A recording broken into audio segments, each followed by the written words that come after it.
Uh, Boltman is dead. Part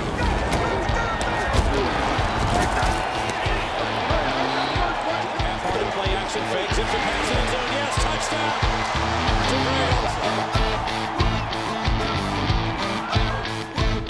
Hi, and welcome to Geno's Picks, where after a bounce back 3 in 1 week, Daddy's improved to 5-7 on the year.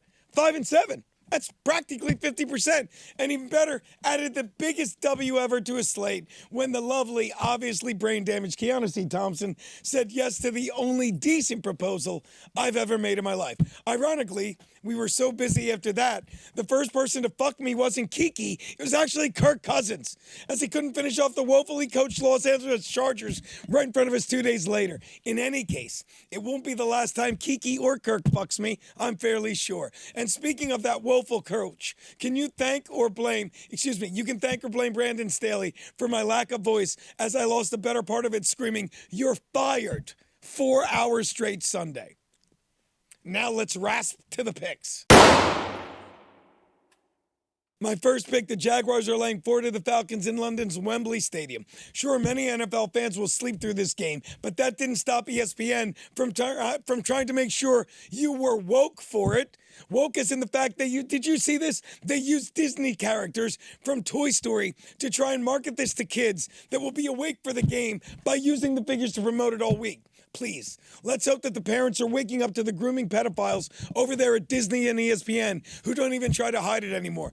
Don't believe me? The lead character in Toy Story is voiced by Tom Hanks, who not only has been repeatedly accused of fucking kids, but makes sure that his character was named Woody. Woody.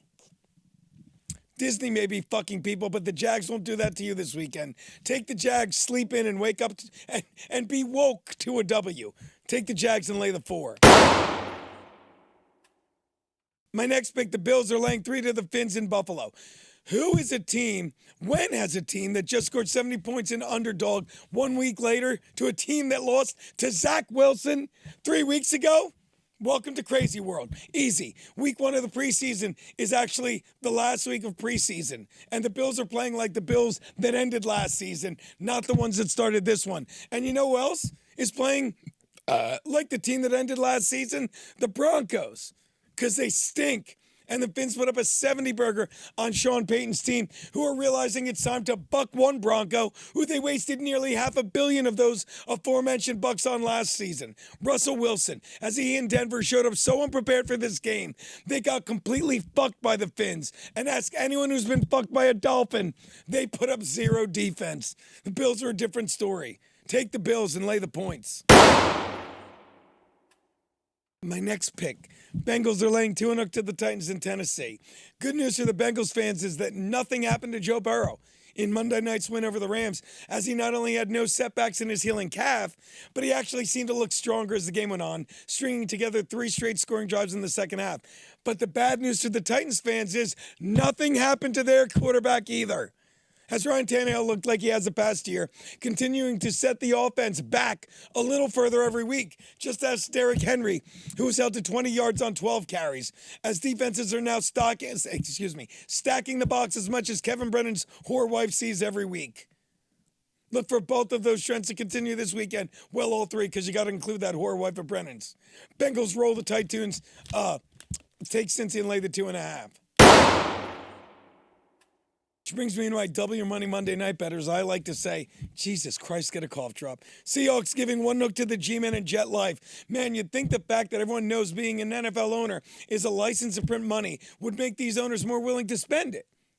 But NFL owners are sitting on something even bigger than their wallets, their egos. So when you trade up to draft a bust like QB Danny Dimes, who turns out to be your best running back, you try to convince people you were right by giving him a huge contract. In their defense, it actually makes the owners feel more like their very own fans as you spend the offseason doing what Giants fans will be doing all season, wasting their money on the Giants.